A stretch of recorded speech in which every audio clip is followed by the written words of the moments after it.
Friends, welcome back to YouTube channel. நான் ஜஸ்வின் மீனா. எல்லாரும் எப்படி இருக்கீங்க? நான் ரொம்ப நல்லா இருக்கேன். இன்றைக்கி நம்மளோட சேனலில் என் முடி ரொம்ப மெலிஞ்சு போயிருக்குங்க. பின்னல் போட்டால் கூட என்னோட பின்னலே தெரியல. பூ வச்சா என் முடியே தெரியாத அளவுக்கு பூவே மறைச்சிக்குது அப்படின்னு நீங்கள் சொன்னீங்கன்னா கண்டிப்பாக இந்த ஹேர் பேக்கை வாரத்தில் ஒரு நாள் யூஸ் பண்ணுங்கள். நீங்களும் பின்னல் போடும்போது உங்கள் முடியும் பார்க்குறதுக்கு நல்லா அடர்த்தியாக மாறிடும். அதே மாதிரி நீங்கள் லூஸ் ஹேர் விடும்போது உங்கள் கழுத்துக்கு வெளியே, அதாவது ஷோல்டருக்கு வெளியே வரைக்கும் முடி நல்லா அடர்த்தியாக பரவி கொடுக்கும்.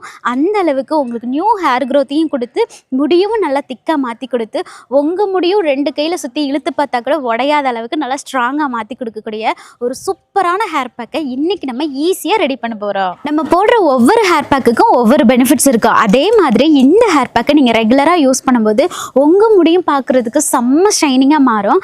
அதே மாதிரி உங்களோட ஒவ்வொரு முடியும் நல்லா திக்காக மாற்றி கொடுத்து முடிக்கு நல்ல ஒரு அடர்த்தியும் கொடுக்கறதுக்கு இந்த ஹேர் பேக் ரொம்ப ஹெல்ப் பண்ணும்.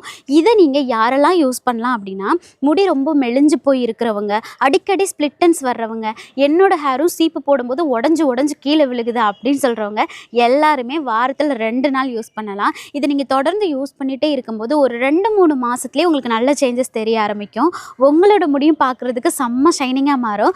அதே மாதிரி நீங்கள் ரொம்ப தூரம் வெளியே ட்ராவல் பண்ண போகிறீங்க அப்படின்னா இந்த ஹேர் பேக் யூஸ் பண்ணுங்கள். உங்கள் முடியல சிக்கே விழாது. ஸோ ஹேர் பேக்கை பற்றின பில்டப் அதிகமாகிடுச்சு. வாங்க இப்போ நம்ம ஹேர் பேக் எப்படி ரெடி பண்ணுறதுன்னு பார்க்கலாம். வீடியோக்குள்ளே போகிறதுக்கு முன்னாடி நீங்கள் நம்ம சேனலை சப்ஸ்கிரைப் பண்ணலைன்னா மறக்காமல் சப்ஸ்கிரைப் பண்ணிவிட்டு இந்த வீடியோக்கு சின்னதாக ஒரு லைக் கொடுத்துருங்க. நீங்கள் கொடுக்குற ஒவ்வொரு லைக்கே எனக்கு இன்னும் ரொம்ப மோட்டிவேட்டாக இருக்கும். இன்றைக்கி இந்த ஹேர் பேக் ரெடி பண்ணுறதுக்கு ஃபஸ்ட்டு நம்ம எடுத்துக்க போகிறது அதுதான் கற்றாழை. நேச்சுரல் ஆலோவேரா ஜெல் தான் நமக்கு பெஸ்ட்டு ரிசல்ட் கொடுக்கும்.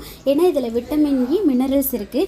இது நம்மளுக்கு ஸ்ப்ளிட்டன்ஸ் வராமல் தடுக்கிறதுக்கும் நமக்கும் நியூ ஹேர் க்ரோத்தை ப்ரொமோட் பண்ணி கொடுக்கறதுக்கும் ரொம்ப ஹெல்ப் பண்ணும். ஸோ உள்ளே இருக்கக்கூடிய ஜெல்லை மட்டும் எடுக்கிறதுக்கு சைடில் இருக்கிற முள்ளெல்லாம் எடுத்துகிட்டு ஸ்கின்னை ரிமூவ் பண்ணிவிட்டு அதோட ஆலோவேரா ஜெல்லை மட்டும் நம்ம வெளியே எடுத்துக்கலாம்.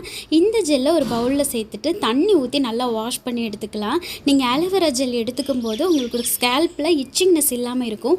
அதே மாதிரி உங்களோட ஸ்கேல்ப்பையும் நல்லா க்ளீனாக வச்சு டேண்ட்ரஃப் ஃப்ரீயாக வச்சுக்கிறதுக்கும் இந்த ஆலோவேரா ஜெல் உங்களுக்கு ரொம்ப ஹெல்ப் பண்ணும். இன்கேஸ் இது உங்களுக்கு ஃப்ரெஷ்ஷாக கிடைக்கல அப்படின்னா நீங்கள் அதர் ஆன்லைன் ஸ்டோர்ஸில் உங்களுக்கு ஆலோவேரா கலர்லெஸ்ஸாக இருக்கும். அந்த மாதிரி இருக்கிறத பார்த்து நீங்கள் வாங்கிக்கலாம். இப்போ இது கூட நம்ம 2ஆவதாக சேர்த்துக்க போகிறது நம்ம எல்லார் வீட்லேயும் டெய்லியும் மிஞ்சி போகிற பழைய சாதம் தான். பழைய சாதம் எதுக்காக நம்ம எடுத்துக்கிறோம் அப்படின்னா, இது நல்லா அந்த தண்ணியில் ஊறி நல்லா சாஃப்டாக மாறிடும். அது போக இதில் இருக்கக்கூடிய ஸ்டார்ச் மூலக்கரு நம்மளோட ஸ்கேல்பில் இருந்து முடியோட எண்டு வரைக்கும் நல்ல ஒரு ஷைனிங் லுக்கு கொடுக்கறதுக்கும் ரொம்ப ரொம்ப ஹெல்ப் பண்ணும். ஸோ இப்போ ஒரு மிக்ஸி ஜார் எடுத்துகிட்டு நம்ம ஆல்ரெடி எடுத்து வச்சுருக்கிற ஆலோவேரா ஜெல் கூட இந்த பழைய சாதத்தையும் சேர்த்து நம்ம அரைக்க போகிறோம். இதை அரைக்கிறதுக்கு முன்னாடி இன்னொரு முக்கியமான இன்க்ரீடியன்ட் சேர்க்க போகிறோம். அது என்னென்னா, அதுதான் முருங்கைக்கீரை பவுடர். இன்றைக்கி நான் முருங்கைக்கீரையை பவுடராக எடுத்துருக்கிறேன். இன்கேஸ் உங்களுக்கு ஃப்ரெஷ்ஷாக கிடைச்சாலும் நீங்கள் பக்கத்தில் கீரைகள் எடுத்து வாஷ் பண்ணி இதில் ஆட் பண்ணிக்கலாம். நீங்கள் பவுடராக சேர்த்துக்கும் போது அது இன்னுமே நல்ல ஒரு வழுவழுப்பு தன்மையை கொடுக்கும். அதே மாதிரி நீங்கள் ஃபில்ட்ரு பண்ணாமல் யூஸ் பண்ணுறதுக்கும் ரொம்ப ஹெல்ப்ஃபுல்லாக இருக்கும். ஸோ இப்போ நம்ம தண்ணியை கொஞ்சம் கொஞ்சமாக சேர்த்து நல்ல இந்த மாதிரி ஒரு கன்சிஸ்டன்சியில் ஹேர் பேக் அரைச்சிட்டு வந்துட்டோன்னா அவ்வளோதான், நம்மளோட ஹேர் பேக் ஈஸியாக ரெடி ஆயிடுச்சு. இது வெறும் ஹேர் பேக்குன்னு மட்டும் நினைக்காதீங்க. இது உங்கள் முடியை வளர வைக்க போகுது, உங்களோட ஸ்ப்ளிட்டன்ஸை கம்மி பண்ண போகுது, உங்கள் முடியும் நல்லா திக்காக கருகருன்னு மாற்றி கொடுக்க போகுது. அப்படிப்பட்ட சூப்பரான ஹேர் பேக்கை இப்போ நம்ம அப்ளை பண்ணலாமா? ஹேர் பேக் அப்ளை பண்ணுறதுக்கு முன்னாடி வழக்கம் போல் ஸ்கேல்பில் இருந்து முடியோட எண்டு வரைக்கும் ஃபுல்லாக ஆயில் அப்ளை பண்ணிவிட்டு முடியை 2ஆக பிரித்து சிக்கு எடுத்துகிட்டு அதுக்கப்புறமா தான் ஹேர் பேக் அப்ளை பண்ணணும். இது திக்காகவும் இருக்காது, ஜூஸியாகவும் இருக்காது. ஒரு கரெக்டான கன்சிஸ்டன்சியில் நீங்கள் அரைச்சிட்டிங்க அப்படின்னா அப்ளை பண்ணுறதுக்கு செம்ம ஜாலியாக இருக்கும். இது உங்களோட ஸ்கேல்ப்லேயும் சரி உங்கள் முடியிலையும் சரி ஈவனாக ஈஸியாக அப்சர்வ் ஆகிடும். ஸோ கொஞ்சம் கொஞ்சமாக எடுத்து உங்களோட ஸ்கேல்பில் இருந்து முடியோட எண்டு வரைக்கும் இந்த மாதிரி ஃபுல்லாக அப்ளை பண்ணிக்கோங்க. இந்த ஹேர் பேக் அப்ளை பண்ணி முடிச்சதுக்கப்புறமா உங்களோட ஹேர் அவ்வளோ ஷைனிங்காக மாறிடும். ஏன்னா அந்தளவுக்கு உங்கள் முடிக்கு நல்ல ஒரு ஸ்ட்ரென்த்து கொடுத்து முடிக்கு நல்ல ஒரு திக்னஸை கொடுத்து இன்ஸ்டன்ட் ஷைனிங் லுக்கு கொடுக்கறதுக்கு உங்களுக்கு ஆலோவேராவும் பழைய சாதமும் ரொம்ப ஹெல்ப் பண்ணும். இந்த மாதிரி முடியோட எண்டு வரைக்கும் ஃபுல்லாகவே அப்ளை பண்ணிக்கிட்டிங்கன்னா உங்களுக்கு ஸ்ப்ளிட்டன்ஸ் வராமல் தடுக்கிறதுக்கு ரொம்ப ஹெல்ப் பண்ணும். ஒரு சிலருக்கு முடி ரொம்ப பாதியிலே உடஞ்சி கீழே விழுகும். அவங்க பின்னல் போடும்போது பார்த்திங்கன்னா முடியில் அந்த பின்னலில் ஃபுல்லாகவே முடி அப்படியே நம்பி நிற்கும். ஸோ இந்த மாதிரியெல்லாம் இருக்கிறவங்க கண்டிப்பாக ஹேர் பேக் ரெகுலராக ஃபாலோ பண்ணுங்கள். அது சீக்கிரமாக க்யூர் பண்ணி உங்கள் முடியவும் லாங்காக வளர வச்சிடும். ஸோ இந்த மாதிரி நான் ஃபுல்லாகவே அப்ளை பண்ணி முடிச்சதுக்கப்புறமா ஹேர் பேக் அப்ளை பண்ணிவிட்டு ஒரு கொண்டை போட்டு வச்சுக்கிறேன். ஒரு 20 நிமிஷம் கழிச்சிட்டு நீங்கள் ஹேர் வாஷ் பண்ணிக்கலாம். நீங்கள் ஹேர் வாஷ் பண்ணும்போது ஷாம்பு சீக்கக்காய் எது வேணாலும் யூஸ் பண்ணலாம். இன்கேஸ் உங்களுக்கு 20 நிமிஷம் வச்சுருந்தா கோல்ட் ஆகிடும் நீங்கள் ஃபீல் பண்ணுறீங்க அப்படின்னா அட்லீஸ்ட் ஒரு 10 மினிட்ஸ் கழிச்சிட்டுனாலும் நீங்கள் ஹேர் வாஷ் பண்ணிக்கலாம்.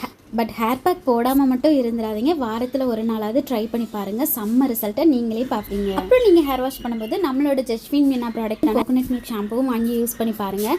இப்போ நம்மளோட ப்ராடக்ட் எல்லாமே மீஷோ, அமேசானில் அவைலபிளாக இருக்குது. நான் எல்லா லிங்க்கையும் நம்ம சேனலோட ஹோம் பேஜில் கொடுத்துருக்கேன், மறக்காமல் செக் பண்ணி பாருங்கள். இந்த ஹேர் பேக்கை நீங்கள் அப்ளை பண்ணி 20 நிமிஷம் கழிச்சிட்டு ஹேர் வாஷ் பண்ணதுக்கப்புறமா உங்கள் முடியும் சீப்பு போட்டு தலை சீவும் போது பார்த்தீங்கன்னா அவ்வளோ ஸ்மூத்தாக இறங்கிட்டே போகும்.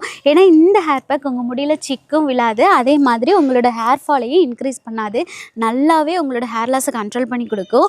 உங்கள் முடியும் பார்க்குறதுக்கு செம்ம ஷைனிங்காக மாறும். உங்களுக்கு அடிக்கடி சிக்கு எடுக்கிற ப்ராப்ளம் இருக்குது அப்படின்னா நீங்கள் வாரத்தில் ஒரு நாள் யூஸ் பண்ணி பாருங்கள், உங்கள் முடிக்கும் செம்ம ஷைனிங் கொடுக்கும். ஏன்னா இதில் நம்ம சேர்த்துருக்கிற பழைய சாதம் நேச்சுரலாகவே நம்மளோட ஹேருக்கு நல்ல ஒரு ஷைனிங் லுக்கு கொடுக்கும். அதே மாதிரி ஆலோவேரா நம்மளோட ஸ்ப்ளிட்டன்ஸை நல்லா கம்மி பண்ணி கொடுக்கும். பட் இது ரெண்டையும் நம்ம யூஸ் பண்ணுற மெத்தட் தான் நமக்கு ரொம்ப முக்கியம். ஸோ இந்த மெத்தடில் நீங்கள் ஹேர் பேக் அப்ளை பண்ணுங்கள், செம்ம ரிசல்ட் கிடைக்கும். ஓகே ஃப்ரெண்ட்ஸ், நீங்களும் இந்த ஹேர் பேக் யூஸ் பண்ணிவிட்டு எப்படி இருந்துச்சுன்னு சொல்லிட்டு மறக்காமல் கமெண்ட் பண்ணுங்கள். இந்த வீடியோ உங்களுக்கு பிடிச்சிருந்துச்சுன்னா சின்னதாக ஒரு லைக் பண்ணிவிட்டு மறக்காமல் நம்மளோட சேனலையும் சப்ஸ்கிரைப் பண்ணிக்கோங்க. உங்களை நான் நெக்ஸ்ட் வீடியோவில் மீட் பண்ணுறேன். டேக் கேர், பாய்.